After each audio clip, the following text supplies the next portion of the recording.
Okay, I want to talk about something. So,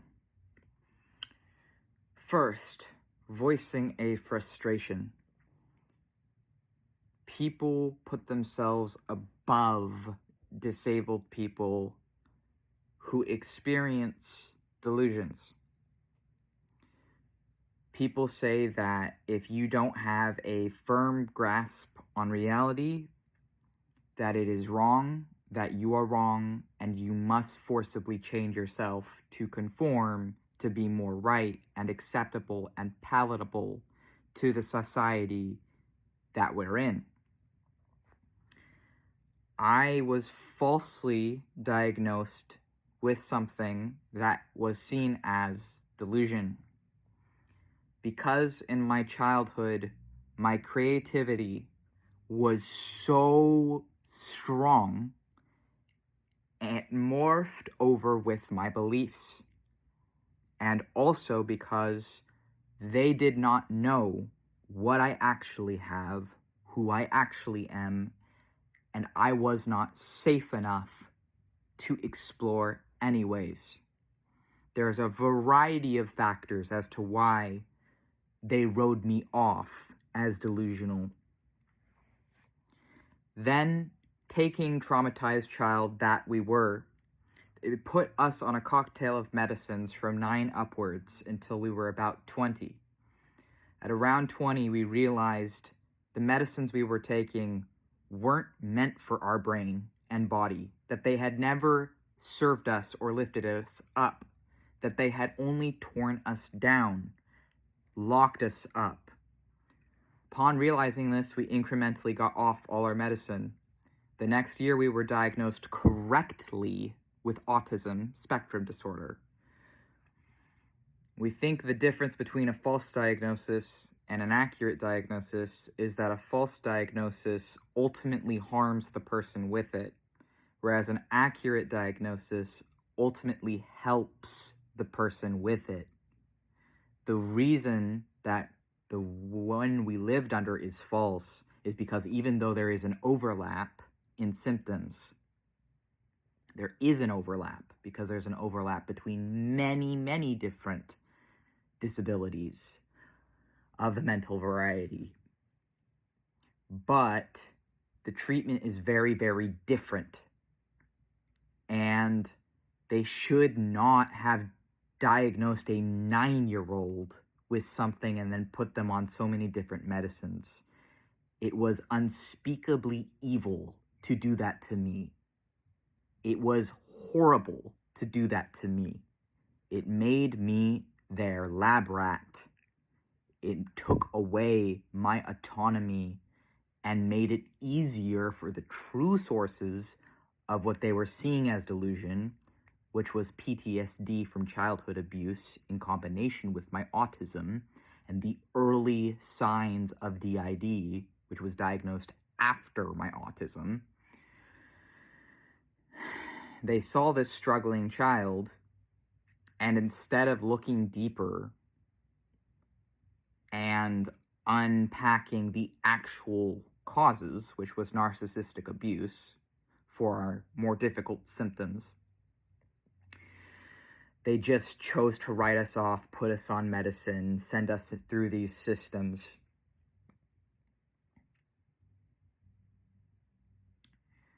It's hard when you finally are out of it, if you ever make it that far at all. Some people don't. Some people die, and some people live not knowing who they are. We have been privileged enough to know, and unfortunate enough to have that knowledge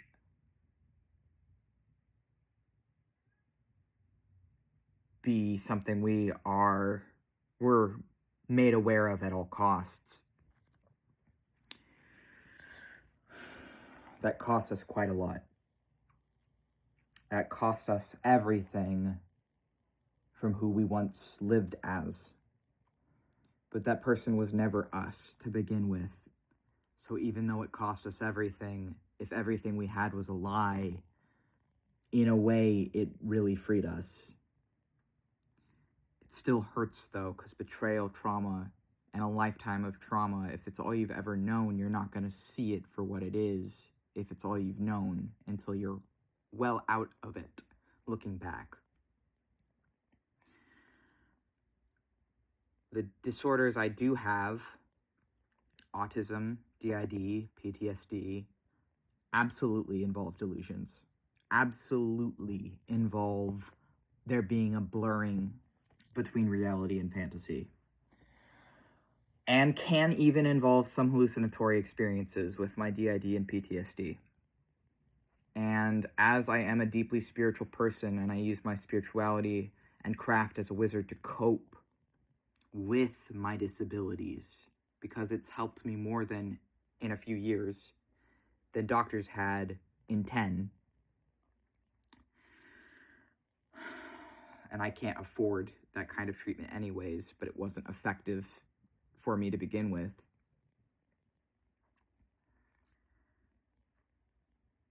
I do have experiences beyond other people's understandings on reality. Every day I experience things that some people see as delusion. Every day I experience spirits coming in and out of me, living my life with me, speaking through me, because we're not one person with our DID, we're multiple people. Every day I experience things some people would see as delusion.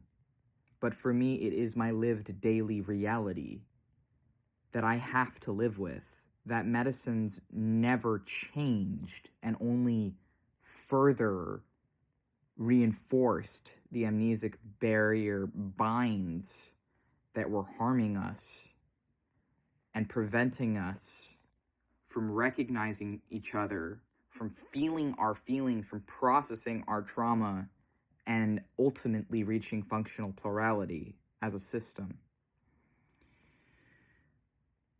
You have to let yourself feel your feelings to heal.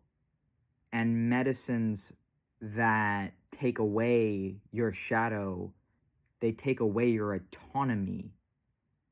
Because if I can't face my fears, if I can't face my shadows, if I can't face my PTSD, if it's all just suppressed by medicine while I'm in the midst of more PTSD from narcissistic abuse and other crap, how the hell am I ever supposed to escape that then?